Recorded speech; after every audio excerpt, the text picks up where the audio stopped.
Hello fellow musicians, my name is Daniel Rubin.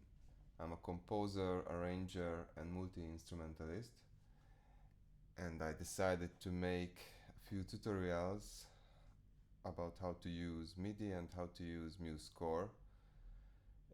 These tutorials are intended for those of you who are less familiar with this kind of stuff and don't know the benefits of it.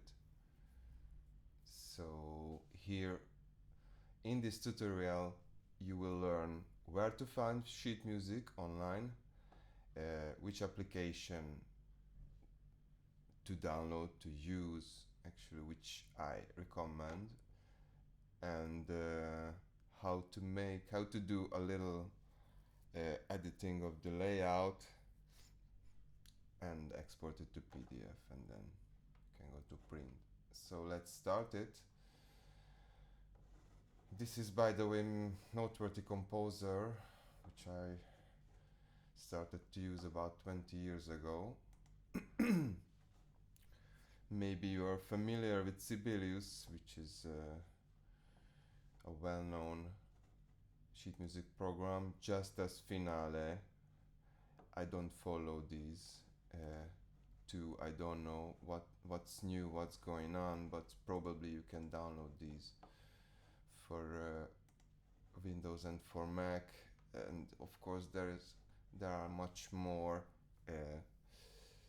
apps out there, but what I use and I recommend is Musescore. You can download it freely for Windows or for Mac, and the benefits of it, that you have a great site with a great community, where you can search, as you see, just searched for some jazz, but of course you can search for much more than that. And the guitar, just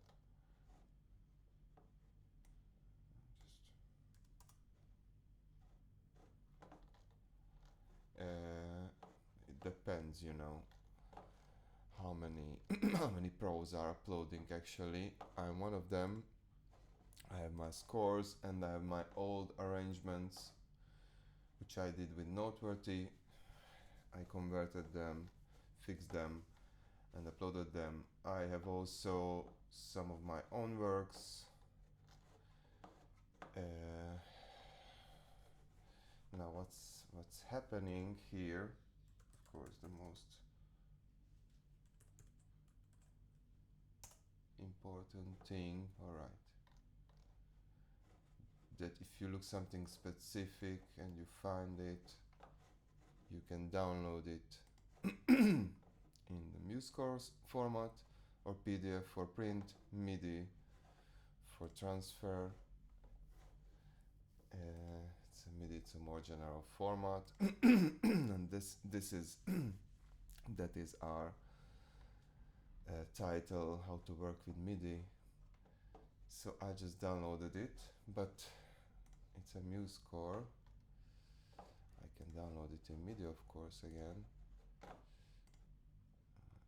but it's no use. Now Clef is a very nice site. They have their own application. They have tons of music in GPX as well, which is very similar to Midi. So for example, it doesn't matter if I download it in GPX or Midi, but let's download it in Midi. And we have it here, and we will work with this file. Now let's continue. This is Flute Tunes, which is fantastic for any wind instruments. Just go to Browse, Tunes, Composer, and you find what what you look for.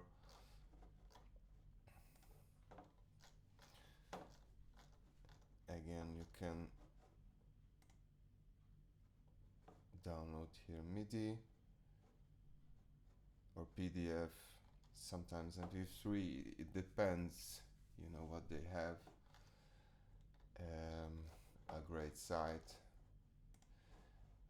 Vima is an old site, and as you see, they have merged with IMSLP, which is now probably the greatest library of free sheet music, and they have also MP3 collection. It's totally legal to download and use this. Of course, you have to give the credit if you if you publish, if you use something from here. It's a fantastic site. They ask you to donate, of course, to help if you can. Free Scores is also a very, very nice place to find scores.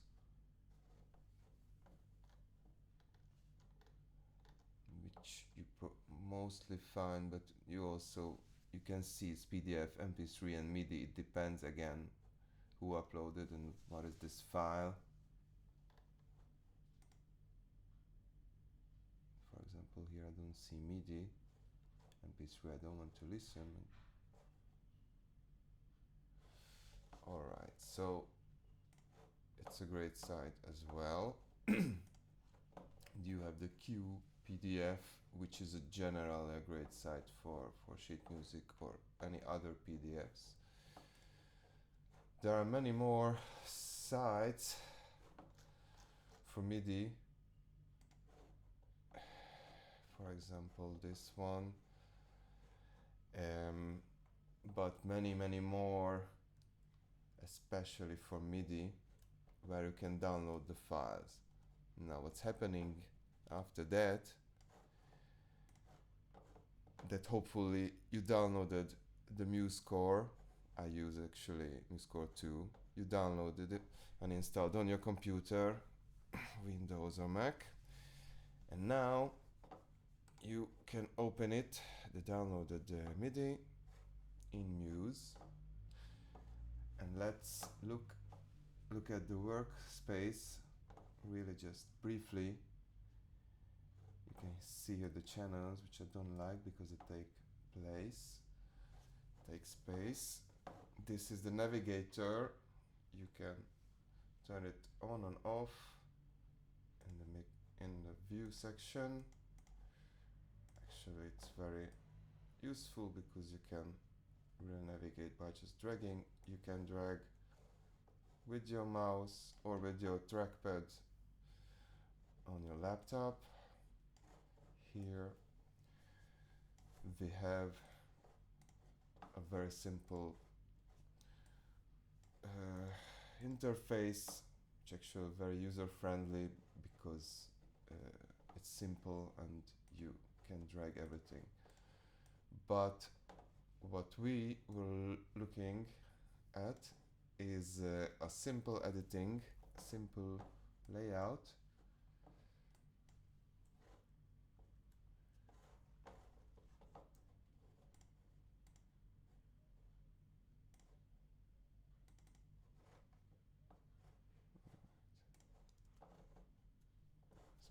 I would download it again.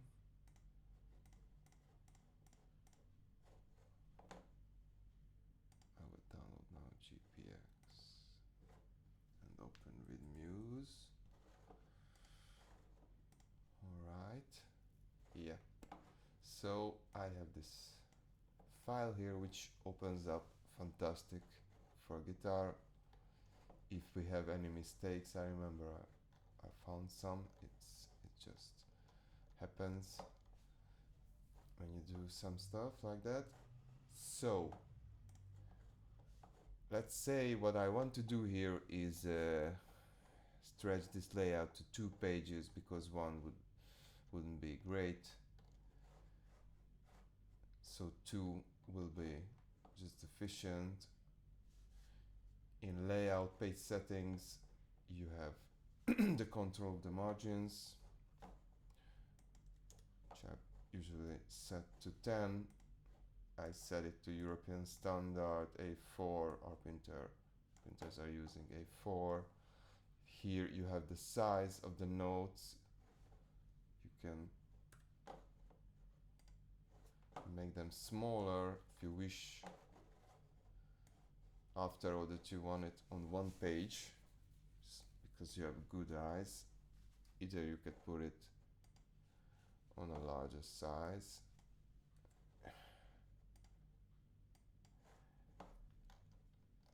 To read it better. So you can of course edit all this text.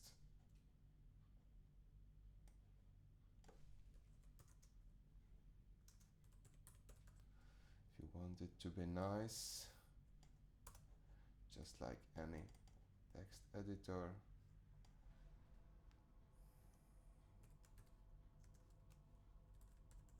Okay, but this one I want smaller. And right click, usually for text, I want to write George Friedrich Handel. You can move these around. Of course, not worse. To move here, you have the 10mm margin. Don't forget it. So you can move it this as well. This, a double click here will give you this one, so you can control the space here, and you can move this as well if you want. So what we want to do now is stretch it a little bit more, because it's like going one to the other. And as you've seen, these are just the very basic options here. These are actually the layout, the printing options. So what you do is go to Style, General, and Page. You have the bottom and top margin with control, which is important for copyright notice and stuff like that. But we looking for system distance, and here we go. We can go maybe further. You can see it in the preview as well here in the navigator. Let's say okay, I don't know if it's okay. Alright, it's just too big, so it doesn't fit here. Alright, I don't know, maybe I will play with it a bit more and go back to 8. Okay, I'll go back to Style again, Page, and maybe enlarge this, I don't know. Nothing really changes.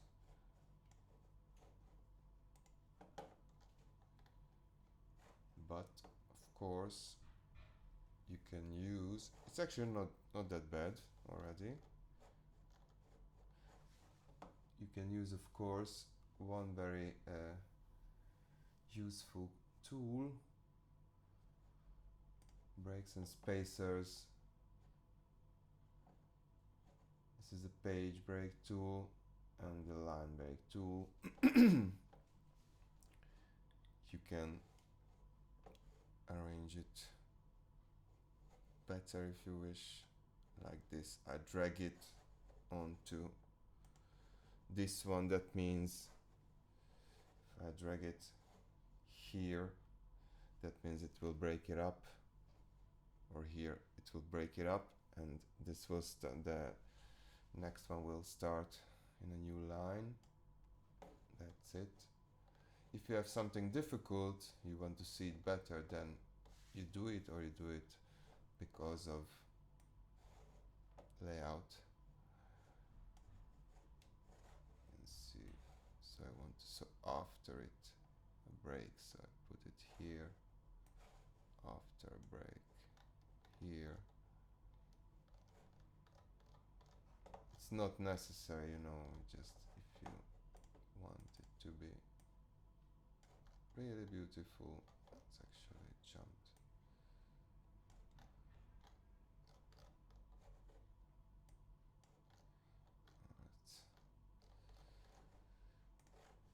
So anyway, let's save this because it was a GPX. Save it in the same place. And of course you can play it. The play panel, this is the mixer. Play panel, you can add some more volume. You can listen to it. But what we wanted a layout for printing and playing it from printed paper. So what you do is export. I'll export to the very same place. You have many options here to audio formats and Midi, of course. But now we go with PDF.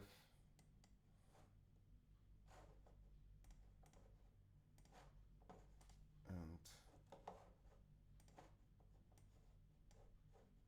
let's see our PDF. Yes, here it is.